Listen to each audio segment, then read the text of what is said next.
All right, hello and welcome everyone to yet another episode of The Spotlight. And that's exactly what we are going to do. We're going to spotlight yet another awesome producer and her show.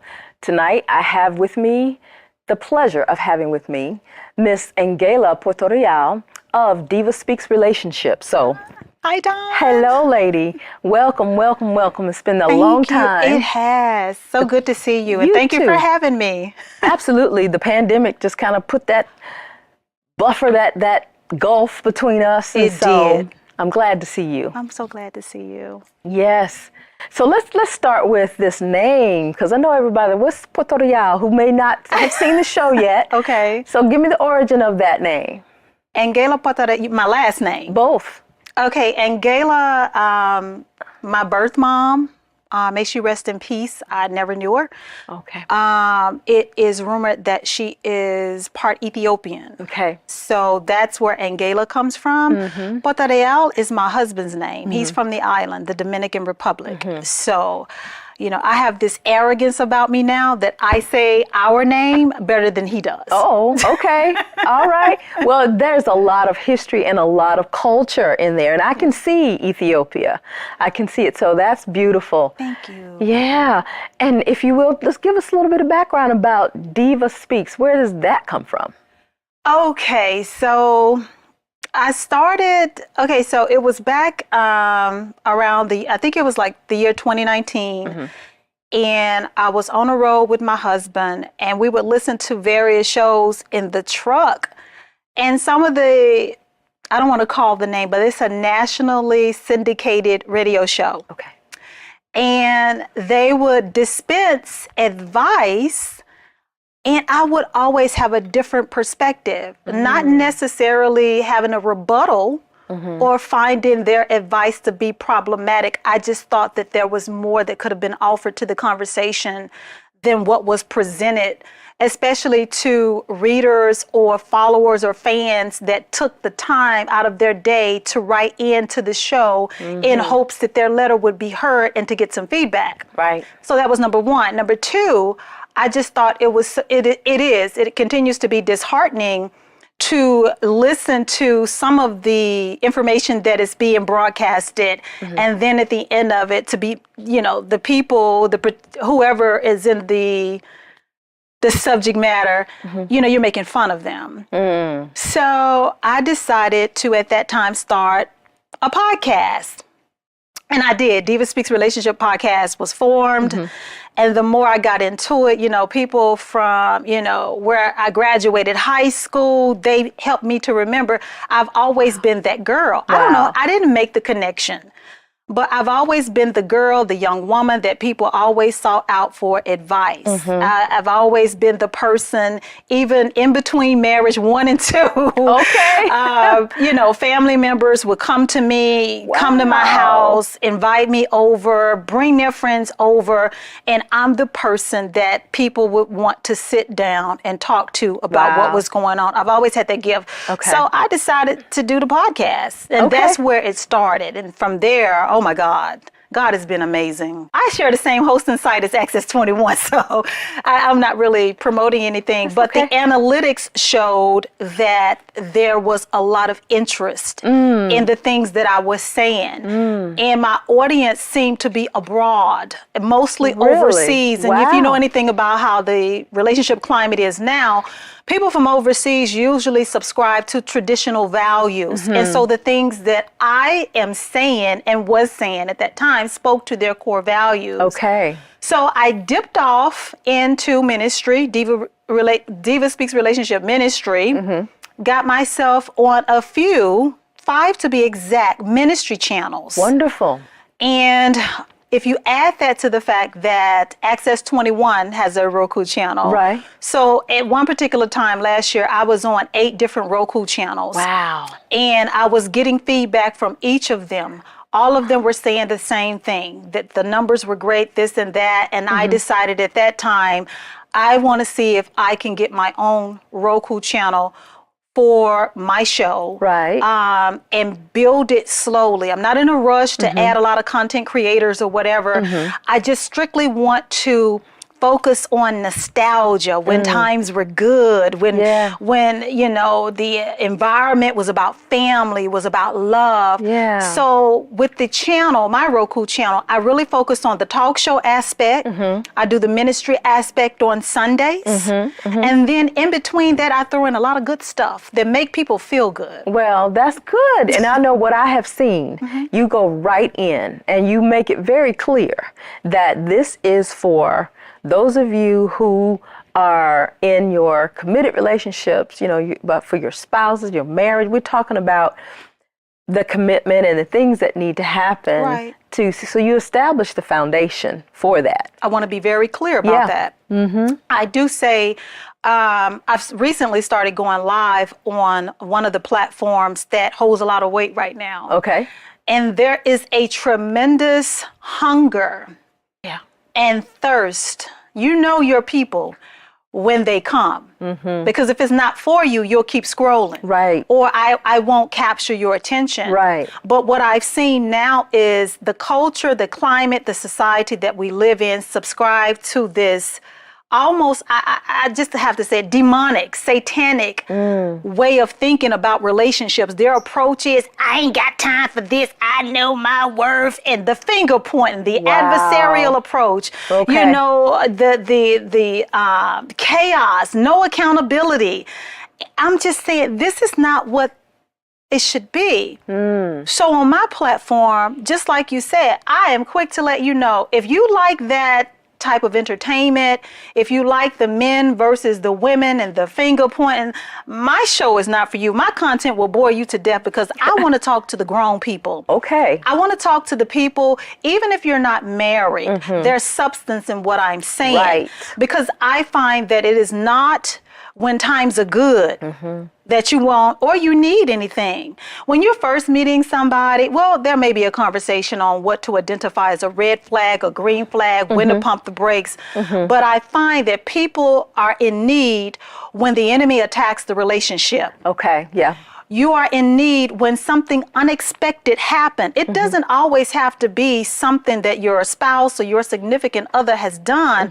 But for example, the death of a parent could trigger something and throw the relationship off base. Okay.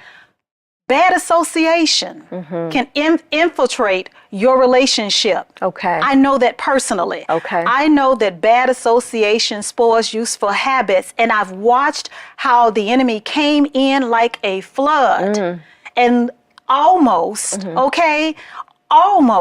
destroyed everything that God had blessed me with. Wow. So when I talk and I approach all relationships from a standpoint, we need to keep the family together. Okay. Don't subscribe to this cancel culture. If it's workable, let's work it out. Right, right. Well, I tell you, it's good that you're talking about, because I was going to ask a question about what you were witnessing out there in this community. You touched base on it.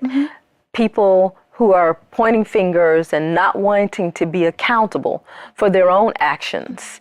And so obviously you've seen that and you continue to see it. Tell me about the positive feedback that you've received from your viewers and people who want to know more about what you do. I get a lot of comments and I get a lot of emails that thank me for being transparent, that thank me for addressing issues. And what I would like to say is that I've said a lot of times, my show is about the kind of conversations that you have with your girlfriend, your trusted girlfriend. When you really you don't want nobody to know what's going on, because I'm super anal about privacy. But my show is to make you feel as if you're having that one-on-one with your girlfriend about what you're going through with your man. And you know that once this is over, this is where the conversation stays. Okay, yeah. I have received feedback that is what's coming across to my listeners. Good. And they like that because, you know, I value privacy. And if you're tuning in and if you're a loyal supporter, you value privacy too. And that's the one thing I'm talking about, things that you don't want to talk about, private matters, things that may be going on in the home or your relationship or your marriage that I can't talk to my family, mama, pawpaw, grandmama and them, because if I tell them, they're going to give me their opinions. And based on how they're feeling that day, I may get something different versus what God may have in store for me or God's plan and will for my life. So I'm going to just tune in to somebody that's got some basic common sense, a moral compass, and a woman of a particular age, and I'll hear. And if something grabs me, then I can take that and apply that in my own relationship. Right. And also, too, you were saying if you tell mama or you tell some family members, they'll bring their generation or the way they responded to those things. And a lot of things have changed. A lot, I think women have more of a voice now than a lot of past and previous generations. True. And we always do want to make sure that things are balanced, you know, when you talk about male, female, or the spouses and your significant other's opinion, you want to make sure that there's that balance. Of course. So that's another reason I would think would be in order for you to just kind of talk to people directly, and they can tune in and they can hear an unbiased, fresh and relatable perspective. Very much so. Yeah. Very much so. That's good. I believe in balance. You know, I believe it depends on, you know, what kind of litter, because that's the direction now that the show has taken on across all platforms, is addressing letters and issues that speak to basically what the premise of the show, but now you can hear that someone else is going through something that you may be going through, or you're trying to survive. Right. Or, you know, you're healing from. So in the letters, depending on, I hate to say this, depending on who's at fault, I'll address that gender. I recently had a letter, saddest thing, from a husband whose wife was pregnant.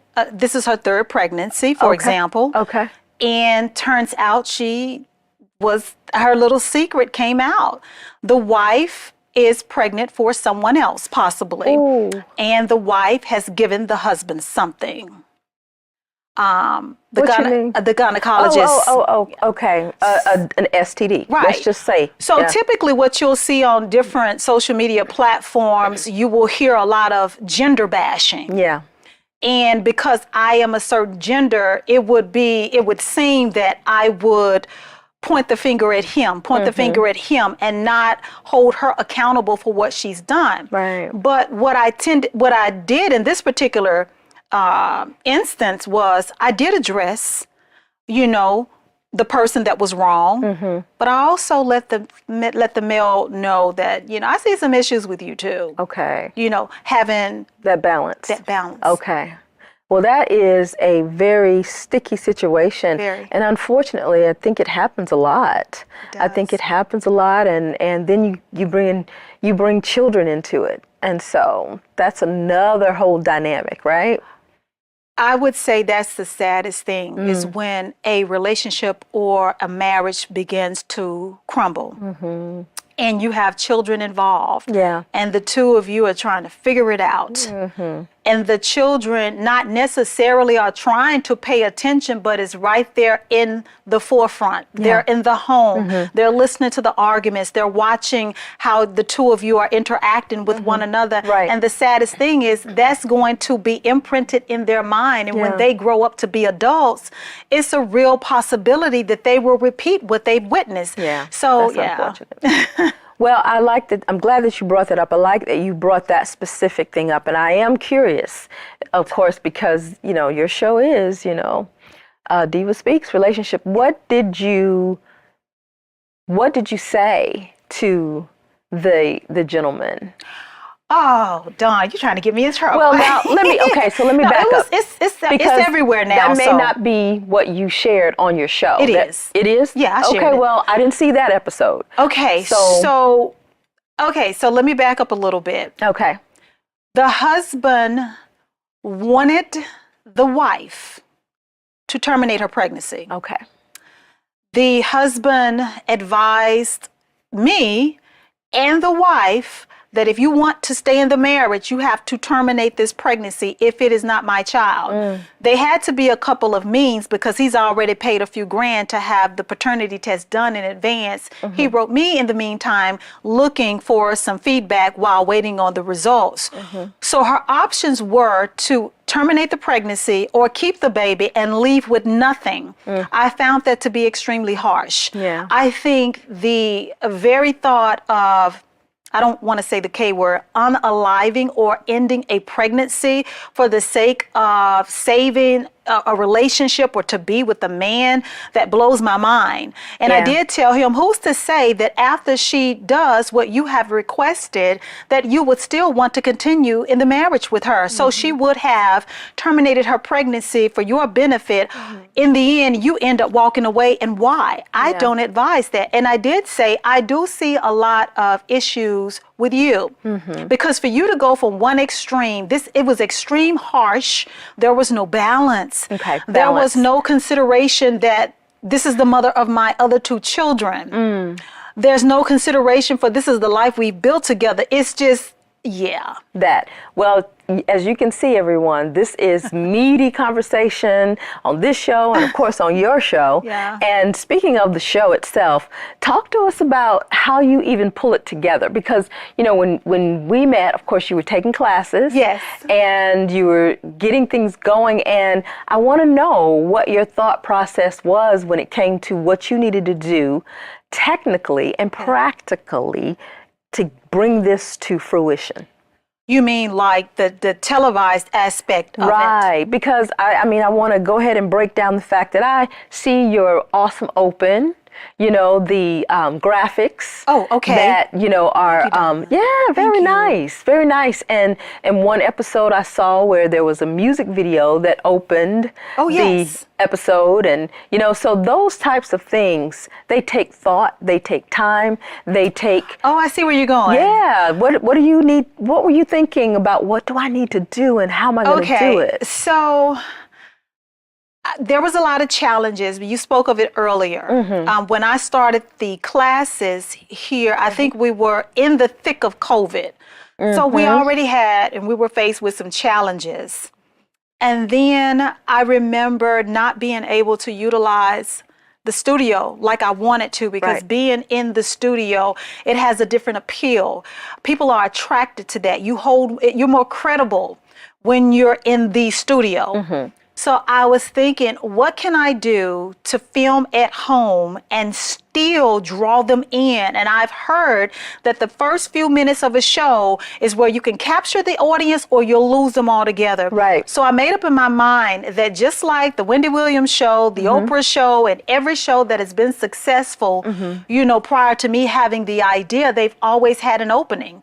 So what I did was I did my due diligence and I sought out services that I could pay for, that would put together an opening that would capture you right away. Because the show is called DivaSpeaks. So you need to feel when you tune in, okay, diva, okay, oh, I get it. Okay, she a diva. And I'm talking a lot. So yeah. So I knew I had to do that. Being here as a part of the Access 21 family, you know, you learn about lights, you learn about sound, you learn about all of that.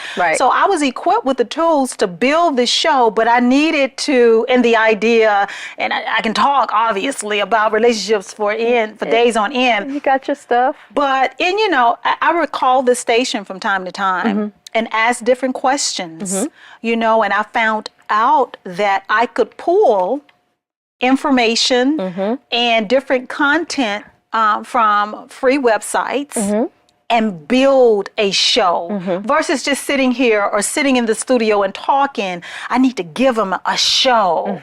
You know, what do shows that are the most successful have that are in my genre or that I like, that captured me? It's always been the show where you got a little bit of this, a whole lot of that, and then I got a little bit of this on the way out. There you go. That's what I'm giving. That's what I'm serving. All right, and that's the answer to the question that because I'm going for that entire package. And that's what a lot of people are looking for.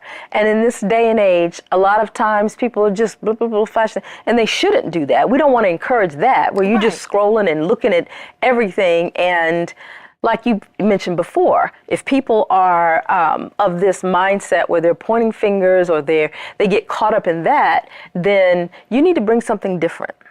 And that's what you do. And then you just articulated it perfectly when it comes to knowing that they still need to see a show.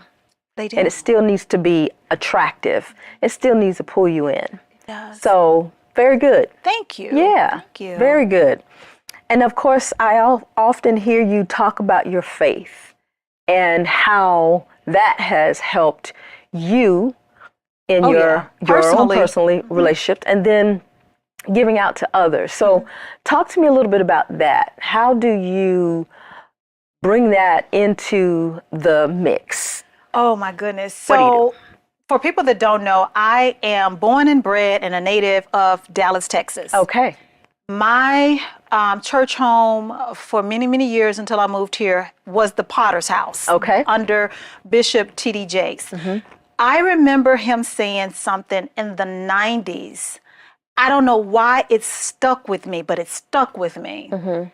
And it wasn't until I started to turn DivaSpeaks into a business versus entertainment that it clicked. Okay. All of a sudden, that sermon or that snippet of that sermon that I heard, it just shot out.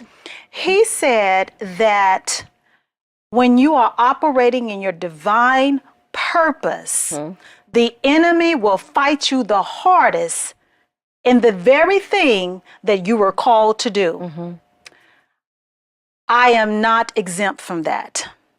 The moment that DivaSpeak took on a business, a brand, it became a brand, the very precise moment when I started DivaSpeaks Relationship Ministry, Satan went for my neck. I feel comfortable sharing that. And I remember what he said, and I'm like, okay, so I'm doing the right thing, Lord. I'm doing what I'm supposed to do. And then the temptation came. The temptation came, you know, people that, and this is how some of my sermons come about. And I say sermons for lack of a better word, but I'm talking about, I'm basing it or backing it with the word of God. I don't run with a pack. I'm not a cliquish type of woman. I have a very small circle. If I talk to you about something confidential, believe me, you rank very high in my life. I have gotten it wrong a couple of times. I have learned that even though people, you hold them in high regard and you can share information with them, if you listen to them, they would take you off base, or you will never know how good God can be. If you listen to them, you will find yourself in this cancel culture. I have also found that people take on this idea, and I'm being funny, but it makes a lot of sense. Two things. If the issue or the problem or the crisis that you're experiencing with your man, with your woman, with your husband, with your wife, with your boo or your bae, if the issue isn't fixed in 2 to 5 business days, they want you to write it off. Oh my. I ain't got time for that. I wouldn't be putting up with it. God wants you to be happy.